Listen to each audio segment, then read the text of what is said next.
Los Angeles, generally what they have as one of the main attractions is to go to Hollywood.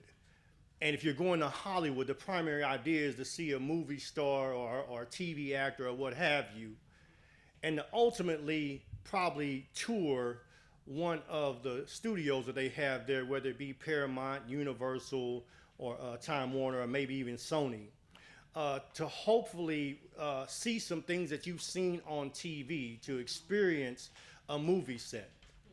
To go to those designated areas and to run into things that you've seen, to see how they're made, or to reminisce or be nostalgic about some things that you've experienced while at home. However, one of the things about Hollywood is because it's a place of stars, those studios aren't the only places where you can run into or experience movie sets. A few years ago, we went and we were fans of Julia Roberts' movie, an officer, not an officer, a gentleman. I can't even think of the movie title now, but we're a fan of the movie with her, where she's the Pretty Woman, and with Richard Gere. And so we wanted to see this famous Hollywood scene. And so we went down to Beverly Hills to look at the balcony scene, you know, where she's standing over the balcony. And so we get down there and we located and everything. And then so I come back and start looking for movie scenes, Googling, you know, to see where other places were in the movie. Because I had seen that one before, but I wanted to see some other movie locations, set locations. Lo and behold, as I started to Google, I started to see the address of where we were actually staying at. Come to find out that a lot of that movie had been shot on the very street that we had been on for 3 or 4 days. We had walked past 4 or 5 scenes, set locations, without even knowing it. So we were experiencing movie set locations without even knowing it. What I found out is that you can experience some things while on location. Not necessarily at the studio, but they call it on location when they do scenes that are not at the studio. If you will just allow me, sometimes, saints, what happens is God is that way where God says that we can experience him on location. We can experience him on location. We don't have to just wait to encounter God in those designated experiences or no designated times. If you will allow me just for a few moments, I'd like to preach for subject or theme, experiencing God on location. Experiencing God on location. Have you ever experienced God on location? Just by way of review, what's happening in our subject text, as you know, if you've been here for a few weeks, the Jews are on their way, working their way back to God, back to Jerusalem, where they would call Zion the city of David in the Old Testament, the place where they believed that God dwelled. And what's interesting here is that when they're going back to Jerusalem in one of their 3 feasts, what they call these Psalms, the Song of Ascent, where they're singing their way back to God in one of these feasts, one of the 3 times during the year. And so while they're working their way back to Jerusalem, in their thought, they had this theology, hear me now, this theology of place. Theology of place. You say, well, what do you mean, Pastor? Glad you asked. Theology of place is just the idea that God could only be worshiped in certain locations. You've seen this with the tabernacle, the temple, the synagogue, throughout the Old Testament, where they believed that in order for them to encounter God, they had to be in this location. You remember Mount Sinai when the 10 Commandments came. Don't touch this mountain, and don't let the mountain touch you. They believed that they had to be in a certain locale for them to experience God. And the reality is it's not something that they necessarily derived on their own. This is actually something that God had directed and commanded. And so they're working their way back to experience God in Jerusalem.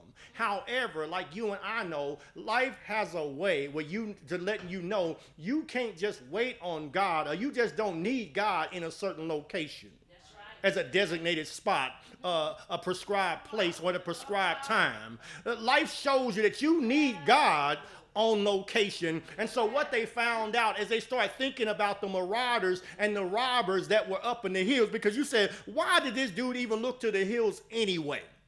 Well, he looked to the hills, and they looked to the hills because there were some threats on deck that they realized that they couldn't overcome in and of themselves.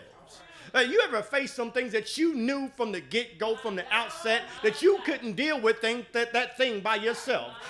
This is where they were. They understood that while they were working their way back to God, they needed a God on deck. They needed an Uber God to meet them at their location. They needed a Grubhub God where they could dial in and God could bring the order to the delivery that they needed. See, they're right now on location realizing that we're on our way back to God, but we need God to make his way back to us. You ever needed God to make his way back to you? This is where they are. And so you see, he said, I looked to the hills and realized that the hill came up for naught. He came up with zilch when they looked at the hills. And so what they understood, as we've understood, is that his helps come from the Lord. Now, I've been talking about this word Lord for a while now. Yahweh, the covenant-keeping God, the existing God. Well, scooting down the text, I want to get to this point here where we talked about last week in 3 and 4. He said, he will not let your foot be moved. He who keeps you will not slumber. Behold, he who keeps Israel will neither slumber nor sleep. We just basically said, to summarize that, is that God, when he won't slumber, says that he won't fade out. He won't doze off. You won't catch him slipping when it comes to you needing his help. And God not just will not slumber, but God also won't disregard you. God won't neglect you. He won't give you over to being moved, because that word let doesn't mean that he won't allow you, because this is God's perfect and allowable will. We understand, Pops, that we got both of those type of wills. But he's saying right there with let, it's not what he will allow. That's not what he's saying. No, devil, that's a lie. He said, I won't give you over. He said, I won't give over my faithful ones to destruction, because move means destruction, and feet is more than podiatry. Feet is figurative for your life. God said, I will not give you over to destruction. If you are walking with me, if you keep on keeping on, I'm going to keep on keeping on guarding you. Because that word guard right there means bodyguard. I'm going to surround you. Oh, I forgot to tell you that when he said in verse 2, my God, the Lord maker of heaven and earth, he said he's the God above and beneath. God that has that thing surrounded. You know, we've said this before. He's so high you can't get over him, so low you can't get under him. But he's also so wide you can't go around him. Getting back to what I was leading to in verses 5 and 6, it says this, the Lord is your keeper. He's your bodyguard. Yahweh is your bodyguard. He keeps saying Yahweh, Yahweh, Yahweh. Why does that matter? Because when he says shade, as we've indicated before, shade is actually a shadow. Means that God not only is above and beneath that thing on both sides of it, surrounding what's surrounding you, but God gets in that thing. Why do you say that? Because a shadow, they said that light travels in straight angles. And so what a shadow does, a shadow is created when the light comes and hits something that it can't penetrate. And so what happens is Jesus says, I get in that thing when the light of your troubles is coming at you, and all it does is show me off. Because I'm married to you. Why Yahweh? Yahweh, covenant-keeping God. That covenant in Genesis chapter 15, when God said he did more than put a ring on it. Remember, he put egg to sleep and let the animals walk through the fire pot, smoking fire pot, walk through the middle of the divided animals. And God said he put himself on that thing because there was nothing greater. Somebody said nobody greater. There was nobody greater for God to put on that thing. So stop chasing the ring and chase the one that put himself on the cross. He said he put himself on that thing. He said, I'm just not just over and above and beneath, but I'm also in the middle of that thing. I'm not just Alpha and the Omega. I'm in the middle. I'm in between. I am that I am. I hear you, Mo. I am that I am. See, you got to let them know. You got to understand that Yahweh is your shade. So what's coming at you is really a setup for God to be magnified in your life and in the life of those looking at your life. In your life, because you might be looking the wrong way and picking the wrong things to protect you and to make you. But for those other lives, because people have a way that are looking at your life, they're not looking at your life like you're looking at your life. They're looking at your life with criticism and judgment. They're judging themselves by intent and you by action. So Jesus steps in your problem, ushers it up to you for him to step in and to be shown off through you, so people will understand that he's not just the Alpha and the Omega, but he's the in-between. he gets in that thing. And I said Yahweh because he married. Why does that connect? Because Jesus is the one of the blood of the new covenant. See, Yahweh, when he in Genesis chapter 15 with Abraham, when he spread that thing out and told Abram after he set the covenant up, I've given this land to your offspring. But God married himself and he put himself up there because he was the only one that he could put up there that wouldn't fall apart in situations and circumstances. So when Jesus comes on deck, gets on the cross, the big addition sign behind me, Jesus gets up there. God is reiterating, putting himself up there again. That's for you and I, because you said, I'm not really Jew, unless you Hebrew Israelite. I don't know, black Hebrew Israelite. But he sent Jesus, put himself up on that thing to be your shade yet right now. So even though you on a journey that may not be working your way back to Mount Zion where God dwelled in their time, maybe you're working your way back to what God has called you to do and called you to be in your family, at your workplace, with your friends, in your church, with your health, about your finance. God says that Jesus said, I am in that thing married to you. I'm not going to leave you. I'm not going to divorce you because I put my blood on that thing. I put my blood on that thing. And sometimes what happens when you look at chapter 7, the questions in your struggle is not necessarily the journey you're on. It's really about the whole thing. It's about the whole of life. Why do you say that? Because he says here in verse 7, Yahweh will keep you from all evil. Anybody know what the word all means?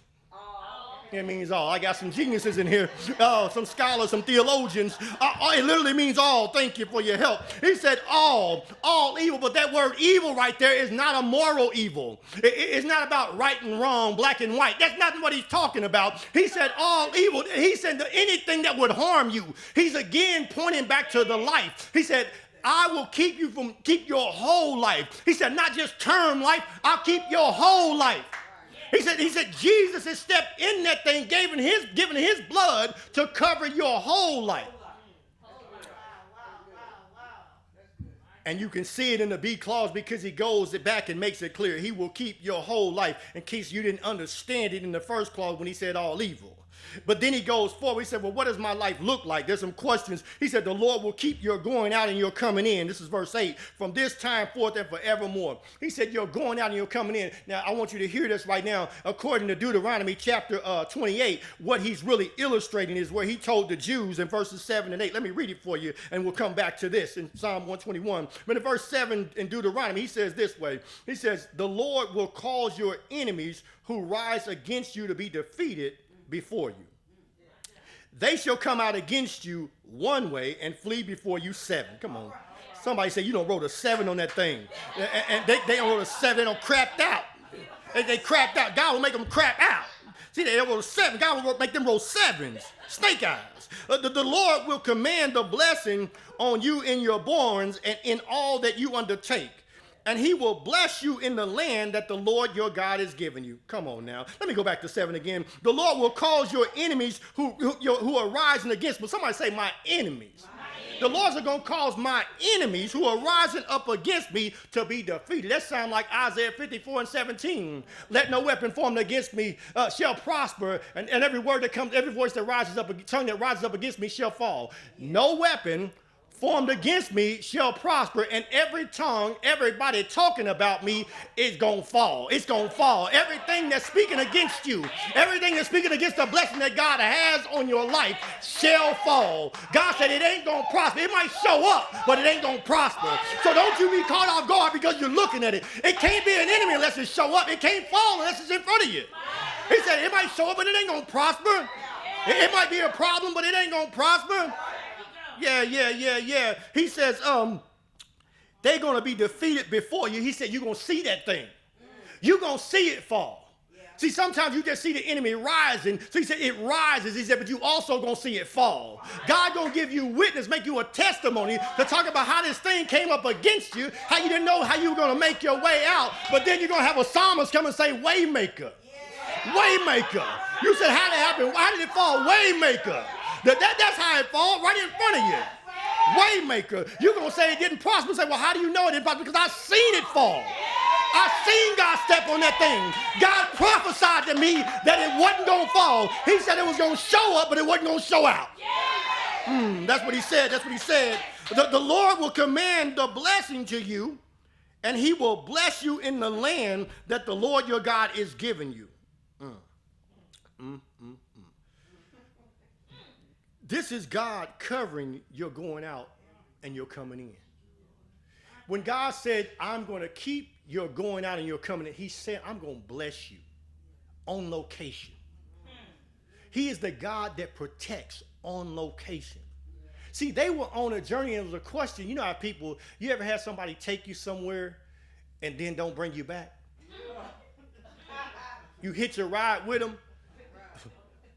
You ever been at a party, y'all went there together, and then all of a sudden they don't met somebody and they ain't there no more. You can't even dance no more. You like, hey, you seen something?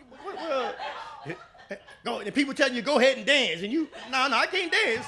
I gotta get home. I can't. But if you find them, you get back to dancing. But you talking to everybody about where they went. You know, you going to the counter. You don't want no more cups then. No more. No, don't fill me up. I'm good. Where's so and so? God said he's not going to do that. He's not going to set you up and get you in an environment while you having fun and walking in peace on the way there. He's not going to set you up, leave you halfway. He's not going to leave you in the middle, but he will meet you in the middle. He said, I got you on the comeback. Why do you say that? In the New Testament, Jesus told the disciples, he said, go over. After he had fed the 5,000, this is Matthew chapter 14, and it's in Mark 2 and in Mark, and in Matthew 14, Mark, and I think John. But he says this, in Matthew 14, he tells them, he says, I need y'all to go over to the other side in front of me. Now I know we talk about don't get ahead of God, but you can get ahead of God says go. Jesus said, go over to the other side before me. It says it right there in Matthew chapter 14, right at verse 22. He says, he said, because he just fed the 5,000, and what was happening was they were trying to make him a king, a political figure for their own personal gain. They wasn't trying to promote holiness. They just seen a miracle, and they wanted Jesus in their pocket. The corporation stuff. They wanted him in their pocket. And so Jesus said, no, I'm going to go on up here and pray, but y'all go on ahead of me to the other side because I got to get out of Dodge. You go forward, and I'm going to go talk to the Lord. And so Jesus tells them to go forward. And lo and behold, it says in the text in Matthew 14, it says that while they're a long way off in the middle, while they're in the middle of the lake, it says that a storm rose up. Jesus is, while he's talking to the Lord, probably getting some knowledge from God, some guidance, and looks out, says, your disciples are out there stuck in a storm. What's interesting is that Matthew uses Roman time frames. It says that they are out in the fourth watch. Jews literally spoke in 3 watches of the day to organize their time, but the Romans had 4 watches. The fourth watch is from 3 a.m. to 6 a.m. Now, to help you understand what time it was, it's like you left the club and you was on your way to the after hours. You ever been to after hours? So they were in a struggle after hours. Jesus had sent them out in the evening time before the street lights came on, and while they got out there in the lake, they started struggling. Now, they had been struggling from about 7 or 8 o'clock, somewhere in that range, all the way to between 3 a.m. and 6 a.m. So what am I saying? That they're out there worn out and stressed out. They're literally out there without a paddle. And so what I'm saying is they're ready to give up. They probably determined that they're not going to make it out. But Jesus, hear me now, said that they got to go. So what am I saying? Some struggles you're in and you're in the middle of is because Jesus and God said go. Some of the things happen to you right now, what you got to track and trace is not necessarily the storm. You got to track the voice, the heart of God in that thing. You got to identify, did God say go? Because if God said go and all of a sudden there's a trouble on the way, trials and tribulations, it's okay because you can go back to the goal. It started from the get-go since Jesus said go from the outset. So they realized that they were out there struggling. Jesus, when he says, I will not give you over to destruction, is demonstrating this in the New Testament because Jesus does what? He don't tell them to pull yourself up by your own bootstraps and roll a little harder, get to the other side. No. When you're doing something for God, God don't want you to come to him necessarily to get yourself out. God says you got to ask him to come to get in. It says in Matthew, in that chapter, it said that Jesus said it looked like he was going to pass them by when he started walking on the water. It said that they thought he was a ghost. Two things there. When they said he was going to pass them by, the idea, the word is kind of poorly translated. It really means that he was walking in front of them so they could see him. And then when they thought he was a ghost, it identifies that sometimes when the Lord is working on you, coming to you, helping to you, it might be in ways that will scare you half to death. They thought he was a ghost. You have a way of sometimes God will shake things up to straighten things out. But in the shake up, you'll feel shook up because God is trying to straighten it up. He don't want you to be shook up. He just wants you to look up.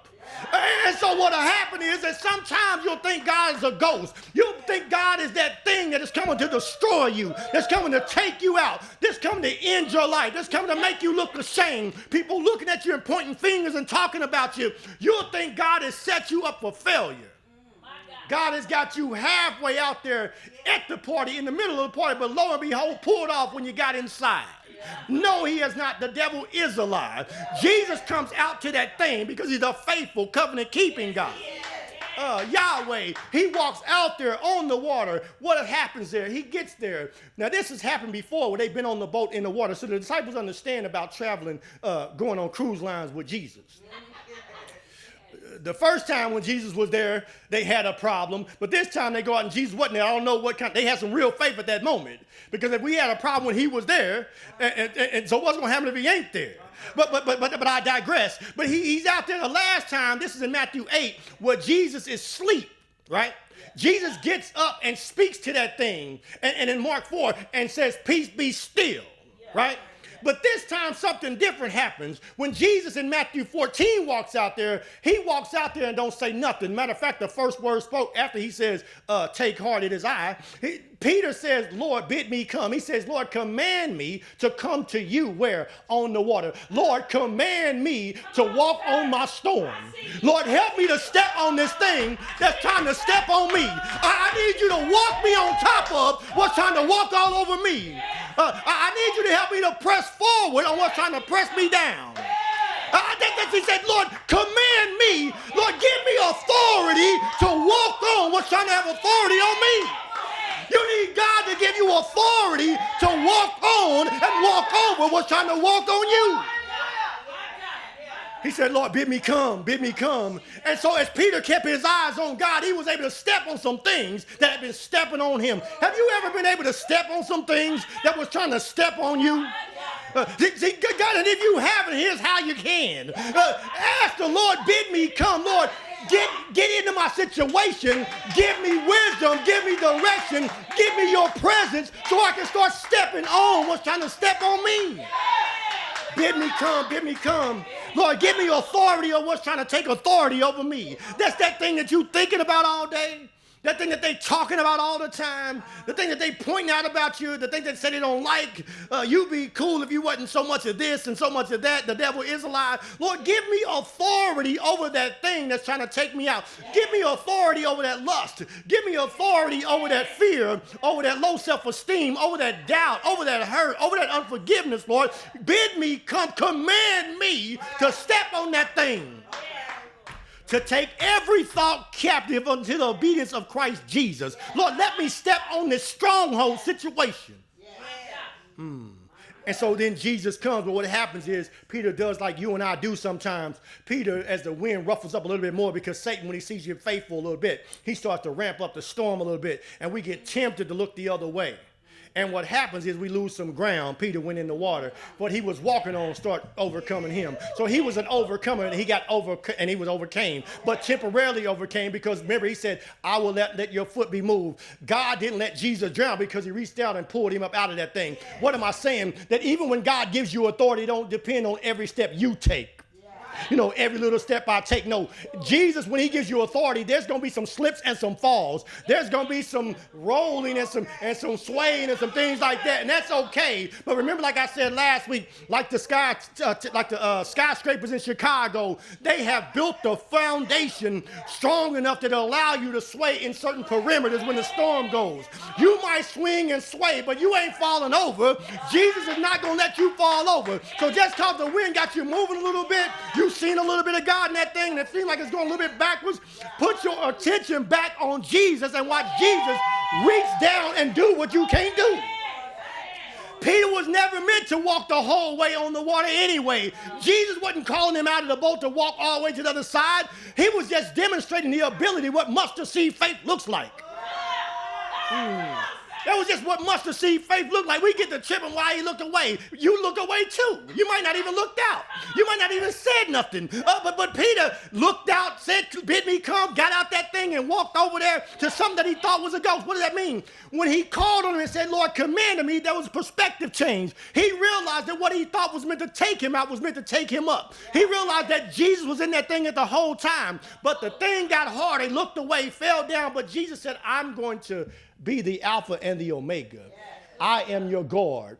I will not slumber nor sleep. And so Jesus didn't slumber because when Peter fell, Jesus wasn't unaware of it.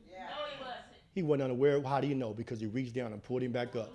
And I think Mark chapter 6 of this says that they ended up at the other side immediately. That means that they had been rolling stuck for hours out there, struggling by their own authority. You've been stuck in this thing for hours, forever, using your own power, ain't making no ground. One step forward, 2 steps forward, 3 steps back. You ain't going nowhere forward. They've been struggling all night. And when Jesus gets in that thing, notice what I forgot to share this. That Jesus doesn't say to the wind this time, peace be still. It's like the wind respected him and just got still. When Jesus shows up in ways that he ain't using to show up, the ways he did, he showed up this time in a way, so if he shows up differently for you, that means that your situation gonna react differently too. This time he didn't have to command the problem to settle down, he just showed up on that thing. He just showed up on that thing. Look at Matthew 14, he didn't say a word to the storm. He didn't talk to your problem, he talked to you. If you let Jesus talk to you and you talk to him, that means that's where your deliverance rests. But we want to keep having Jesus take authority over the problem when Jesus put authority in you. Because he said, Father, you give me authority over heaven and earth. Jesus, by the Holy Spirit that he's embedded in you, he's giving you his personhood to have authority over the situations that are going on in your life. You keep wanting him to talk to them, this, that, and the other. God said, I came to talk to you. And if I talk to you, you can now talk to me, and we'll roll over that thing. And I ain't got to say a word. Never mind. Moving forward, I ain't got to say nothing else. They were immediately on the other side. Look at Matthew 14, verses 22 through 33. They were immediately on the other side. Jesus didn't say nothing to the problem. Because sometimes the problem's in us. Sometimes the problem's in us. Sometimes we think that God has let us be destroyed. And he's saying that you've looked away from your first love. And you stepped away from the commands that he's given you. And like Peter, you're falling. And you can't walk on what's walking on you. But what's walking on you was never meant to walk on you. Because you are an overcomer. Yes. And you serve, as the psalmist sung, a way maker. My God. You serve a way maker. Yes. You serve a God that protects on location.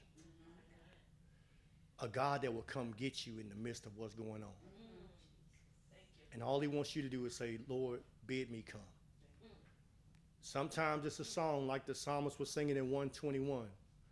Because that's what it is, a song. They were singing to the Lord. They went in praise and worship. Instead of worry, they got to worshiping. Yeah. They got to praising his holy name. She said earlier that when the praises go up, I just wanted to know y'all know. I just wanted to know y'all knew. I just wanted to know y'all knew. God just wanted to know you knew. He just wanted you to speak that. When the praises go up, yeah, you got to speak that thing. You got to speak that thing. This can't just be me preaching it. You got to believe that thing. You got to believe that thing. This just can't be Sunday. It just can't be Pastor Gene Company. You got to believe that thing. Because Pastor Gene ain't got a heaven to put you in or the hell to keep you out of. Pastor Gene needs the same Lord you need. The same Lord you need. So you got to believe that thing. Amen? Let us pray. Experiencing God on location. He won't just cover you going out. He got your covering, you're coming in, but he won't just do it one time. He said, from this time forth and forevermore. He was saying that I got the whole of things covered, sewed up and wrapped tight, the Alpha and the Omega. I'm the beginning and the end. And Jesus went on that water and said, I'm also in the middle.